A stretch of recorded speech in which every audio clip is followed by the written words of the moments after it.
It is Sunday, December the 28th. The year is 2014 of our Lord. Well, there's 13 people, but I think I have looked at it twice. So there's 11 people or so that seem to be popping in and just checking in to see what old crazy head here is doing. And of course, they vary here from time to time, but I don't know who pops in and when. There's one for 119. I remember days of several thousand. Days gone by, but be it 10, 13, or just me, uh, so be it. I tell you, I have had, this has been a very, very revealing very revealing end of the year for me. There has been so much happen in the year 2014, and 2014 seemed to have been packed more so than 2013. And I just look ahead at 2015 and I just go, goodness gracious me, what are we in for? I personally have experienced an extreme dip in the financial biorhythm of years gone by. How about you? That's quite concerning, especially since there's only one way up while you're still pumping air of life's ladder. That's to keep going up one more at a time, and that's continuous and ongoing, whether you like it or not, till the end of the ladder. So they say. Whole nother topic, but different energy about that whole area there as well. Although it all intertwines, and you 11 to 13 people, it doesn't. Y'all know how this rolls here when I do these things. But I have seen great grandeur in my day, and I have seen great despair as well. I'm more so closer to the latter as far as acquired exchangeable medium than the prior. But there's one thing that I have found is that I am creative when things are extremely good, but more so when they're not, especially when they're really, really not. Because that's where whatever you're made of or whatever you're good at doing, you'd better start doing it. Because the time is at hand. And what I do is think. That's the craziest thing in the world, but I tell some people, and that's what I do. I think. I don't. Well, I don't want to say I don't think a lot when I'm, on in tall cotton. And being in tall cotton is quite a pretty high patch out there too, because I've been in some pretty tall cotton.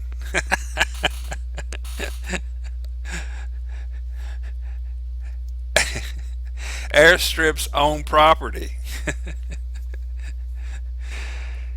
and I've also been in the bush, both militarily and literally as an abode, if you will.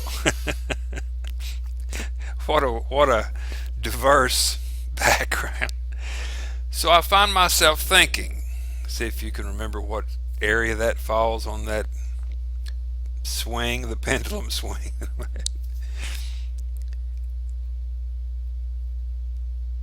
And oh, what a wonderful time to be thinking, especially if that's what you do for a livelihood. Because there are some very interesting things going on, I'm telling you. 2014, did it not bring us Canaway? Or was that in 2014? I think it was. Or real close to it. Went away in 2014. I do believe it was 2014 that this year that it went away. Or I went away from it. What a wonderful movement. Thought with caveats. And from Jumpstart, when you don't have, in anything, when you don't have good fair exchange of value and a good degree of transparency. I think we're going to find in the future that's going to become quite, if you don't have transparency, you're not going to do really a lot of business, because information flies around so fast nowadays that you might as well become clean, because Snowden has told everybody to spill the beans, and so that's a good thing. Not to get off into that area, which is why it seems like 2014 had a lot of that stuff, lots of that stuff. And if you start putting all these things together, how many crazy things there are out there, I have to put some merit into the fact that all of these things seem to be, since there's so dadgum many of them in any area, medical, political, financial, it don't make no difference, whatever.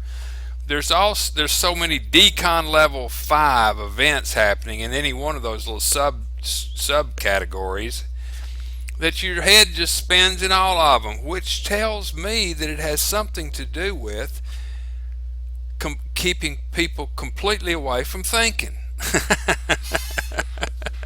I am not kidding you. Listen to me now, and tell others to listen to this show right here, and tell them to subscribe, because we're catching on to something here.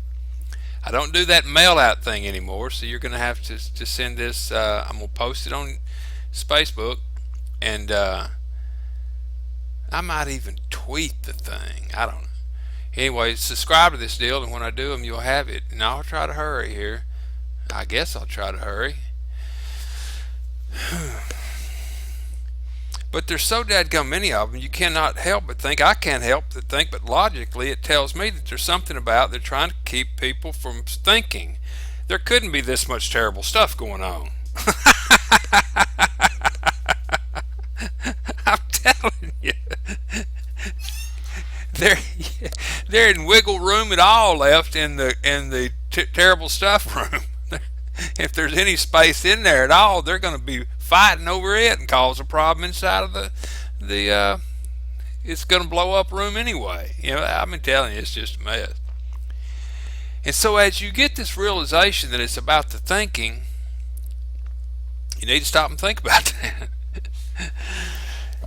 And start realizing that, and you start connecting some more dots, and you think back on your own life when you had challenges and you really put your mind to something and you really started thinking about it. It did one of two things. It either got you out of a situation or deeper into it, because if you were thinking of things getting better, and you're thinking only about things getting better, things seem to get better. And if you're thinking that things are going to get worse and things keep on getting worse, it has something to do with the way you're thinking. That sounds so crazy. Dwayne Dyer and everybody's been but we don't listen. We don't listen. And so what I've decided about this deal here, all this craziness going on out there, is that since information is getting so transparent, it is becoming apparent to those it couldn't be anything other than orchestrated to keep us from thinking. It is very apparent to them that we're going to wake up and smell the roses and catch on to the fact that whatever we're thinking about, just like that movie Sphere with Dustin Hoffman and Sharon Stone and that real sharp professor-looking black guy. Sphere. You need to watch that movie, because they touched this spaceship-looking thing under the water, and from that moment they touched it, they started creating from thought. Everything they think about started happening, and they realized that, and they made a bond with each other in a little submarine-looking thing, and they got out of there because they were thinking about escaping. That within itself is very, very, very metaphoric in nature, or it has a lesson within that holding of hands, thinking of the same thought and getting out of that mess. Whereas you can get yourself out of a mess by sheerly thinking, but you can get others and more by joining in thought and thinking the same way. It doesn't make any difference what you're thinking about. You can cause that to go stronger that way. And look what they've got us doing. They've got us thinking about bombs, war, pandemic, and everything else, droughts, and all sorts of stuff. Because they're doing it. It's happening real. So we're thinking about it and we're manifesting more of it. Spread this around. Get people to watch this. I want to see that 13 grow. People need to hear this. I'll tell you something else too. I don't care how far up the financial ladder you are, or how stable you think things are. You need to take a second look. It doesn't make any difference where you're at, and if you don't put any credence in any of this conspiracy stuff, let's just go with the facts. How about that? How about what's just happening to you? What you're seeing, is that factual enough for you? Good Lord, tell other people to listen to this. There's a way out of this thing. There is. I've been thinking about it. You really have to stop and think about this. Is that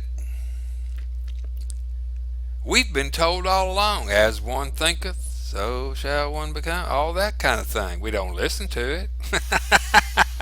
Didn't. They've been saying that since they've been saying stuff.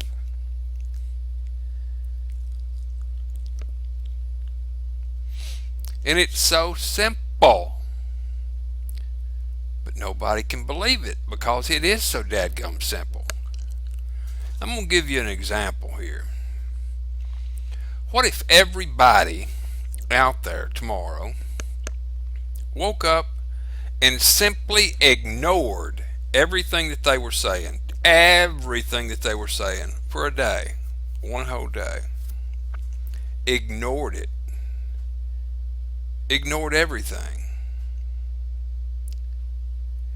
I'm talking about ignore everything. Break pattern everywhere.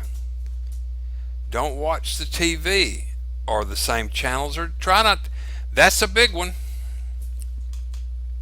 But break pattern. You break pattern in numbers. If everybody was to wake up and not watch TV for one day or even 1 hour, whoa, we'd get their attention. You know why? It's not so much that we were all not watching TV for an hour. What would shock them and have chills going down their back is that they all did it at the same time, which means they're getting their stuff together. And you idiots out there, they would say to all their little pawns, the corporations and everything out there, you went up and blazed it out there all over every kind of media thing out there of all the catastrophe because no one watched TV for 1 hour.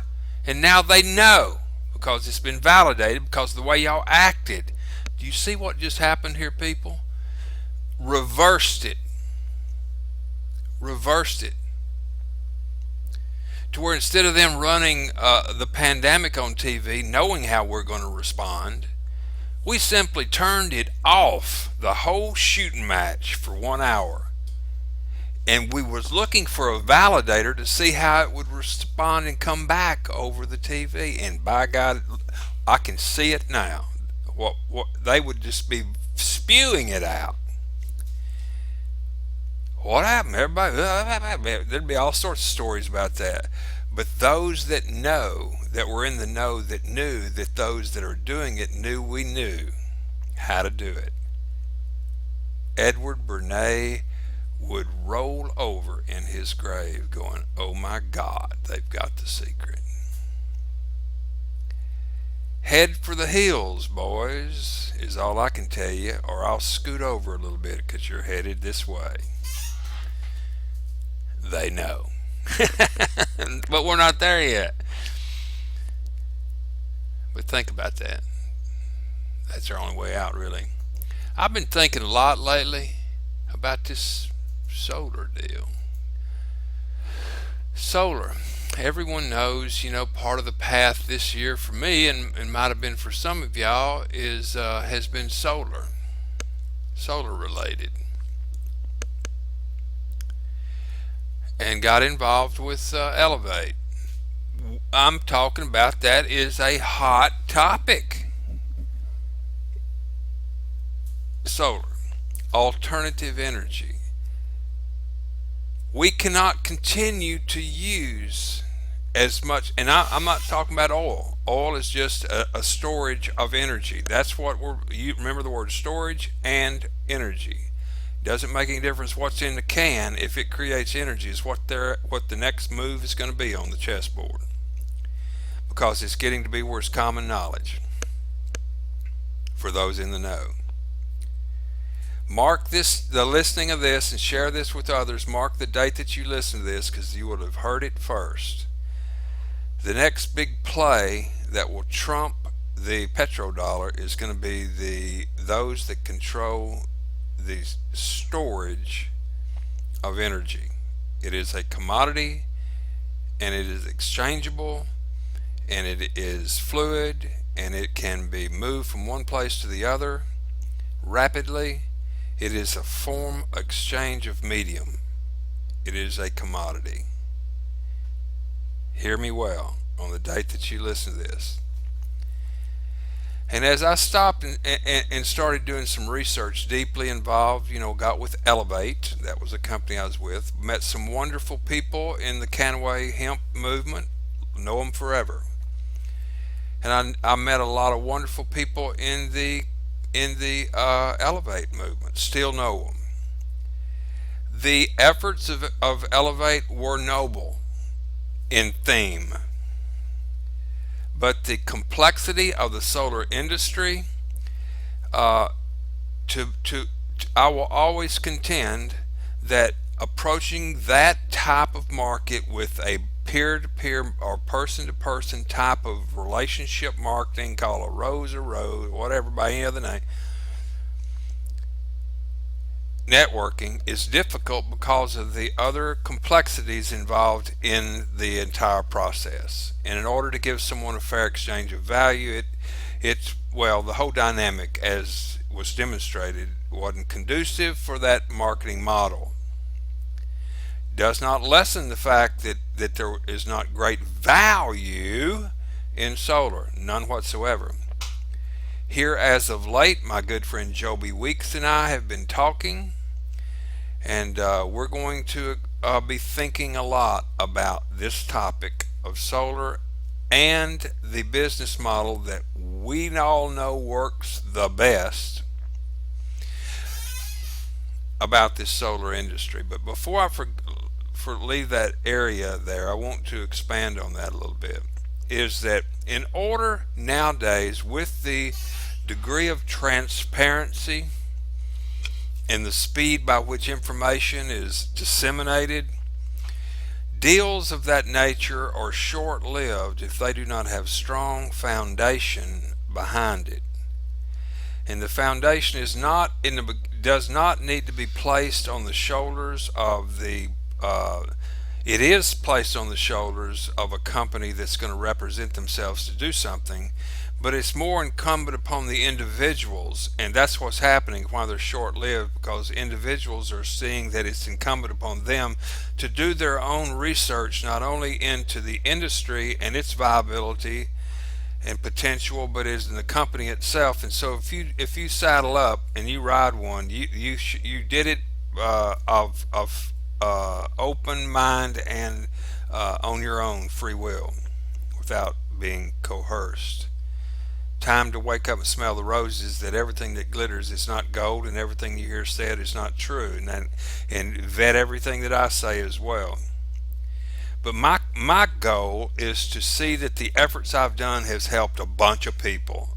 And in the process get rich doing it. Nothing wrong with that, giving a fair exchange of value. To get rich, you have to give a whole bunch of fair exchange of value. Nothing's for free. There is nothing for free, or guess what it is by definition? It's worthless. If it has no value and it's free, unless it's a gift, it's worthless. And the gift has value to both the giver and the receiver. But in regular transactions, I think you get my drift.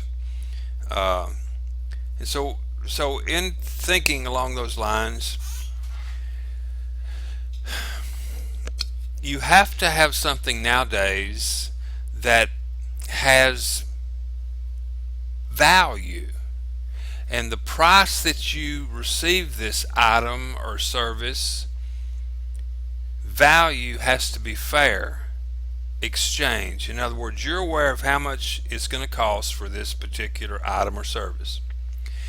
Placed in the marketplace comparably, it's competitively priced, and that price is fair exchange of your hard work, your value to give for that product or service.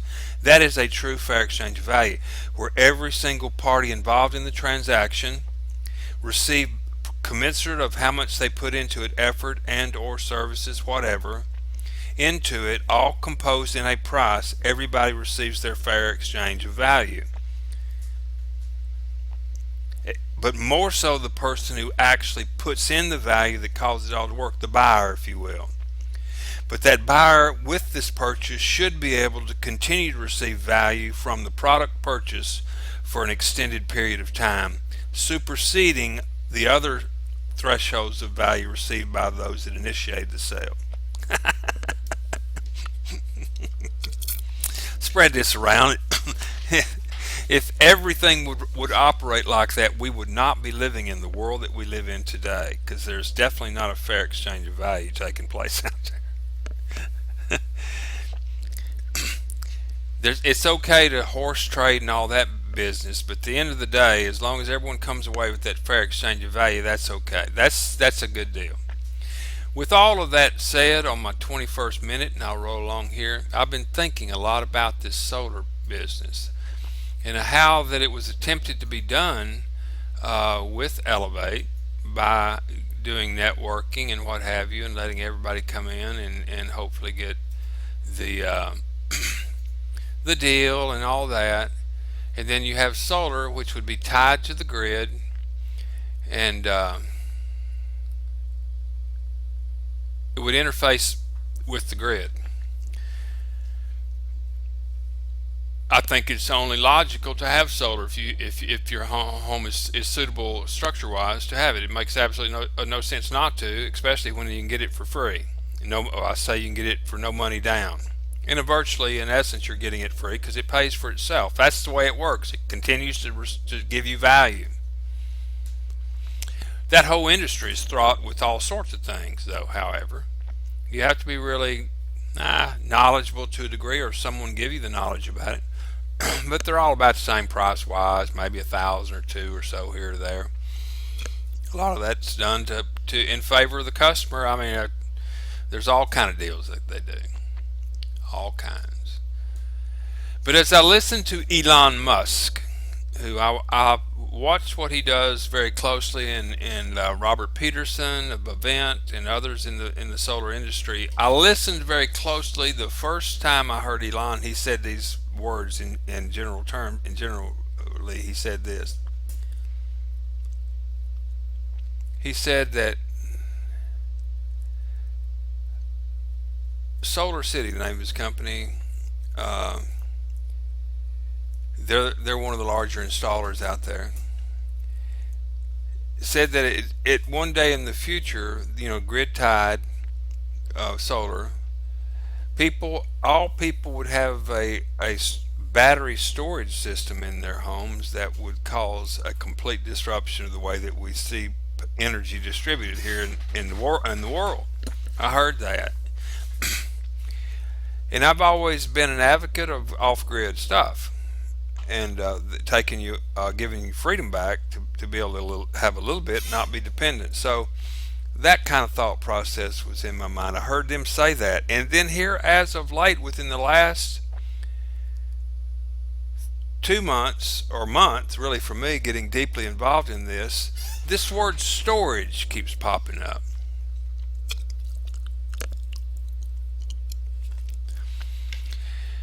And as I look at this, I see that storage is really interesting because big players are looking at storage.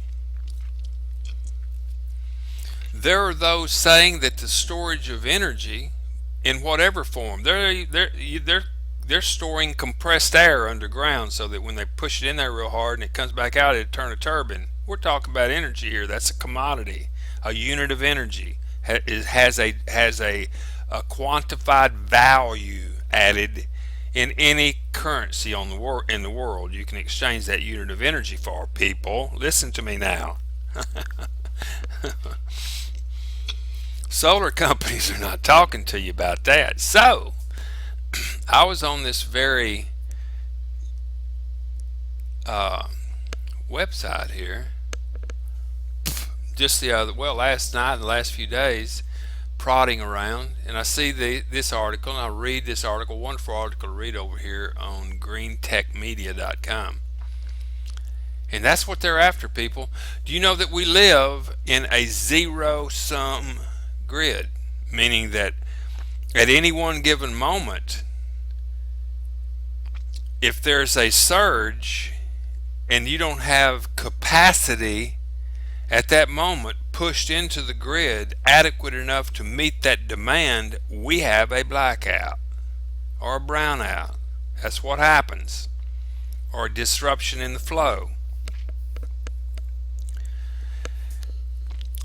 And at the current rate of demand, with all the new electronics and everything requiring energy of some stored means or fixed, the demand is exceeding the supply.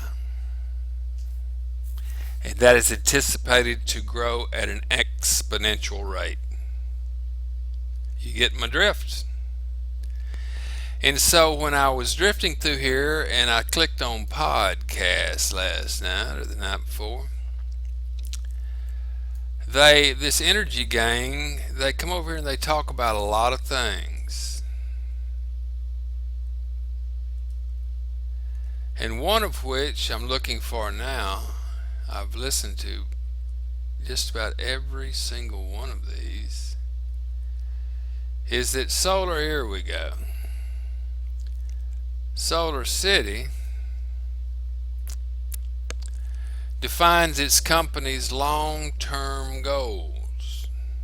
The CEO, Lyndon Reeve. That's about an hour and a half long deal. I listened to it 3 times. He describes in no uncertain terms. They were questioned on why are they scaling out from Jumpstart. In other words, why are they scaling up their business as if they had what is anticipated, if that comes true, where we will be at as a society and a demand for energy? Why are they ramping up solar as well as other things I'll tell you about in a second? Why are they ramping up to maybe a 20-year projection or a good 10-year projection out and building that infrastructure out right now? Why are they doing that with their predominant solar generated base? In other words, solar ability to as a energy source. And they have Tesla Motors, which is electric cars, which can be solar charged. Each one of them, be it a home or a car that has storage ability. And let me back up and say that he also mentioned this phrase, is that they are going to be introducing very soon their Solar Plus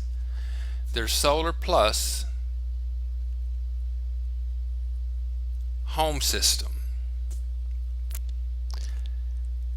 And that would mean that, let me go back over here to projects,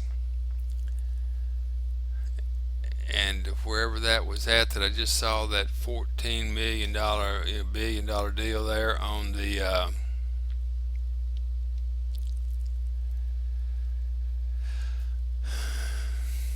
energy projects. Let me look. Anyway, I had that there. Maybe I can back all the way out to it. Probably so. Let me back out. There it is. Let me go forward. Solar plus storage. They're all moving towards solar plus storage. Solar City finally said that their end game in homes is to install a smart meter in all their homes that they install solar, and in their cars, to where they will have smart meters for these cars. If 100 pulled up to a building that had 500 employees, 5 stories, so big building, they could plug their cars in, and with the energy that was stored in the car batteries could help offset the cost of the building's power for the day, causing a tremendous savings and a lessening of the burden on the grid. And he would have at his fingertips how much energy those cars would have in storage that he could call in his inventory. Also, all of the homes that had the smart meters that were solar collecting energy, storing it in the batteries, he would know exactly how much energy is stored in each one of those homes at any one given nanosecond in time. Are you following me now? He would have access to tens of thousands or more of homes that he's installing solar on now, have access to that had the solar plus storage offer that he's soon to be putting out or making it available. He would have all of that storage being a negotiable commodity to enter into the ever increasing river of the grid's demand for energy and sell it. This energy can be transported anywhere on earth. I do believe, even across the water or under the water or something, or for surely inside of the coastal boundaries of that has a grid tie system. But more importantly than that is what I've been in quest of, is what does it take to help us play the game correctly, by, instead of just like Solar City's doing, instead of just looking at it from a discounted price on your electric bill, approach it from the opposite end, which is the area that they do not want you to approach it from, and that is create your own power, ever how much that may be that you choose to create. Use your own power at peak time rather than buying it from the grid or even pushing it back to the grid. That's dangerous talk right there I just gave you. That's what they're afraid of. Because if you do not use during peak hours, that's just like if everybody didn't talk or didn't watch TV for 1 hour. There would be a noticeable improvement on the grid's stress, but there would also be a dramatic decrease in revenues generated by those who have been pilfering for so many years. Or based on, I shouldn't say that, I should, but a better way of framing it, probably for those some to grasp it a little better or to set better with, it would be that based on the current infrastructure that was in place and the way that it was delivered, the cost to deliver would be higher than you getting it for free. So if you approach it from that angle, because people are getting this solar on their houses, which is the most logical thing to do, but if you were to go a step further and use those panels to know that you can build your energy here at home through your stored energy system, and instead of pushing the power back to the grid, and then they push it directly back to you at a discounted price, you're still paying. Why not use it for free? And then only use during peak hours that which replenishes your reserve down to the threshold that you don't want it to go any below, so that you'll always have reserve energy. Does that not make practical sense to you? It does to me. Is that all the solar people are going about it completely backwards? Could that be by design? You bet your bottom dollar it's by design. It's called distributed energy. This is the battle we fight in energy distribution, or distributed energy, and how much that they get to negotiate, how much they'll give people for pushing back to the grid their own surplus energy. Here we go. Solar City, this is new. When did this come out? December the 8th. No, I missed this then. Take a look.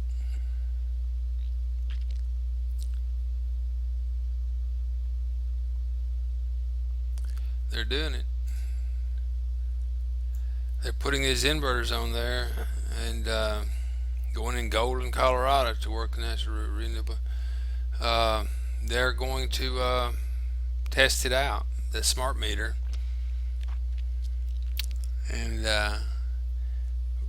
real world testing. You're hearing it, folks, before it makes the news. So what do? I've been thinking about that.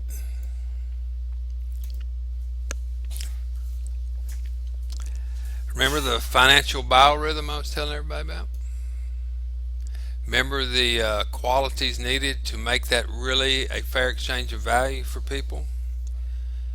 Transparency, fair exchange of value price-wise, everybody gets their fair share based on how much they put into it. And let's just throw this in there. How about that? How about this? That you individually know in your heart that it carries value, whatever it is. Irregardless if you ever told anyone else about it in your life, ever. It carries value now and will continue. You're satisfied. You've had a fair exchange of value for your acquisition or purchase of whatever goods or services that you just did. However, if you told someone about it and the beat goes on, and you derived a revenue from something that you are perfectly content of never ever telling anybody, but you did, and you derived a revenue from it. We know what that is. It goes without saying. But if you stop and look at that, my goodness gracious lands of living, that just makes logical sense, because that had value that you extended to someone. You were spreading the value around. And what if the thing that, and it will be something that would keep on giving and open you up into a world of reaching for handfuls more of freedom.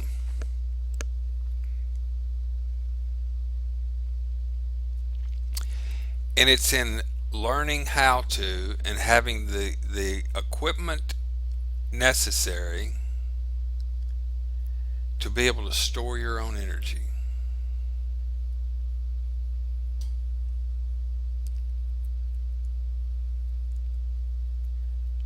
And never have to come out of pocket one penny. They were slinging a number around over there and at Elevate of being able to tell people about solar and earn $1,000.